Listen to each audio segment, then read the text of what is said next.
Personat që po shfaqen në pamjet që aktualisht po shihni janë ministri në detyrë infrastrukturës Hysen Durmishi dhe një pjesëtar i familjes Shabani, pronar të kompanisë Bagherit që ndër vite fitoi tender milionësh në dikasterin në udhëheqjen e vetëvendosjes.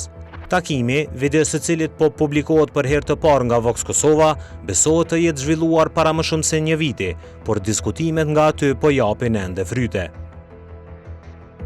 Një muaj para mbajtjes së zgjedhjeve të jashtëzakonshme në Kosovë, miqtë e ministrit në detyrë të infrastrukturës Hysen Durmishi po vazhdojnë të pasurohen nga buxheti i shtetit. Kompania Bagheri SHPK, ku dikur punonte Durmishi, është shpërblyer sërish me kontratë në tenderin për mirëmbajtjen dimrore të rrugëve nacionale dhe rajonale. Vlera totale e tenderit të fituar është 559.664 euro për pjesën e tretë të kontratës. Për më tepër, kontrata me këtë kompani është lidhur në formë një burimore, çka nënkupton se kjo firmë është ftuar të ofertojë. Por nuk mbaron me kaq. Në pjesën për të cilin u shpërblye ishte e vetmja në garë, pra e vetmja që ofertoi pak kundërshtar.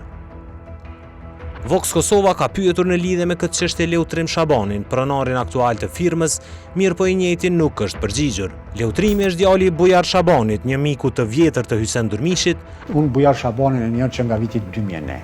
E kom shok. Në një kohë kur ky i fundit madje edhe ishte angazhuar në kompaninë Bagheri, ku pronar janë pikërisht familja Shabani. Ka pas një periudhë kur unë s'kam punu, nuk kam pas në angazhem masi që kam dalë prej komunës të Prishtinës, ku i kam ndihmu në kuptimin e ma shumë të organizimit. Vox Kosova ka pyetur edhe vetë Durmishin për raportet aktuale që ka me familjen Shabani dhe tenderin e fituar së fundmi nga kjo kompani, por edhe ky zgjodhi të heshtë.